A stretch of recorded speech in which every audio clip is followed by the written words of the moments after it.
पड़ती है? इंची टेप चाहिए। सबसे पहले इंची टेप की जरूरत पड़ती है। अगर हमारे पास इंची टेप नहीं होगा तो हम कोई भी चीज नहीं सीख सकते। ठीक है,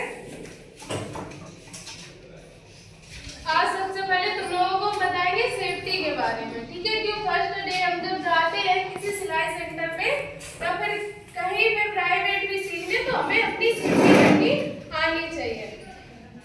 हम लोग एक डेमो करके दिखाते हैं आपको। ठीक है, जैसे कि हमें बाल जो है वो इस टाइप की नहीं बांधने चाहिए। चोटी को या तो फिर गूंथ के रखना चाहिए या फिर राउंड करके जूड़ा लगा देना चाहिए।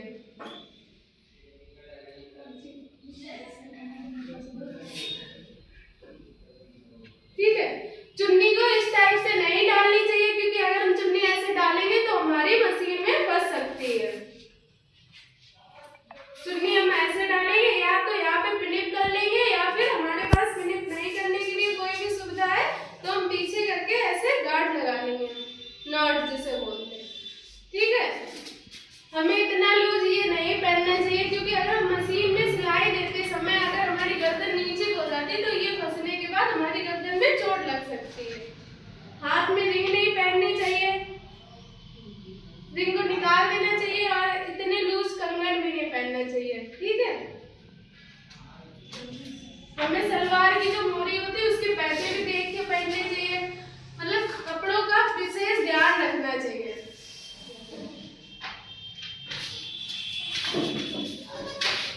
मशीन की सेफ्टी के बारे में बताते हो। मशीन की सेफ्टी हमें करनी चाहिए, ऑयल डाल के रखनी चाहिए। ठीक है, मशीन की रॉड वगैरह चेक करनी चाहिए, बॉबिन के सिटिल, ये सारी चीजें हमें पहले से ही देख के रखनी चाहिए, कोई भी मिस्टेक नहीं होनी चाहिए, क्योंकि मशीन पे बैठने से पहले सारी चीजें क्लियर होनी चाहिए। उसके बाद हम पैटर्न पे आते हैं।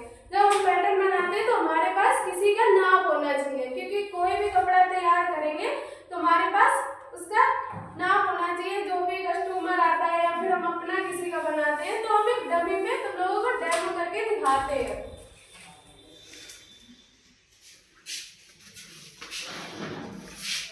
जैसे कुर्ती का जब नाप लेते हैं तो सबसे पहले शोल्डर का नाप लेते हैं। ठीक है, पहले शोल्डर का लेंगे, फिर लेंथ का लेंगे, जितनी भी हमें लेंथ चाहिए कस्टमर के अकॉर्डिंग। ठीक है, लेंथ के बाद चेस्ट का लेंगे।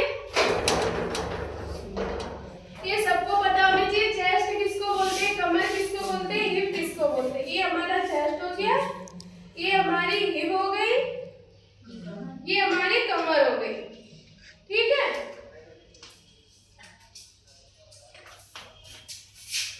स्लिप जो है वो कस्टमर के हिसाब से ही रखनी चाहिए,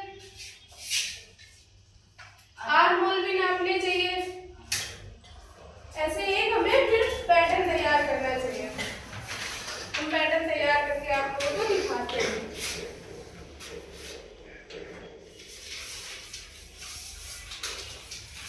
इस तरीके का पैटर्न बनाना चाहिए। ठीक है, ये हमारा पैटर्न बन गया। अब हम पैटर्न का जो भी हमने नोट कराया वो सभी को नोट भी होना चाहिए कॉपी पे। ठीक है, क्योंकि जब कॉपी पे नोट करते हैं तो बाद में जैसे कि हम सिलाई सेंटर से भर जाते हैं, किसी के मन में मिस्टेक रहती है या फिर कोई भी चीज नहीं डाउट रहता ना, तो हम ये जो पैटर्न है वो नोट करके रखते हैं, तो हम उसी नहीं डाउट को क्लियर कर सकते हैं।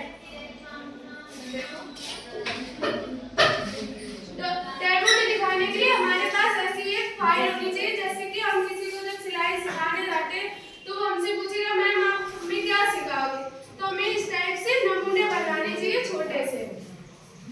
ठीक है, बहुत सारे ऐसे होते हैं नमूने जो हम लोग बच्चों को सिखाते हैं।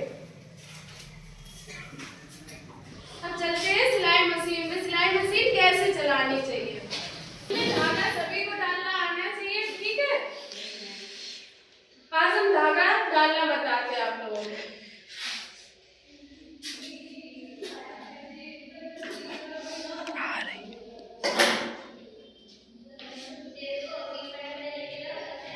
बॉबिन केस भी लगाना आना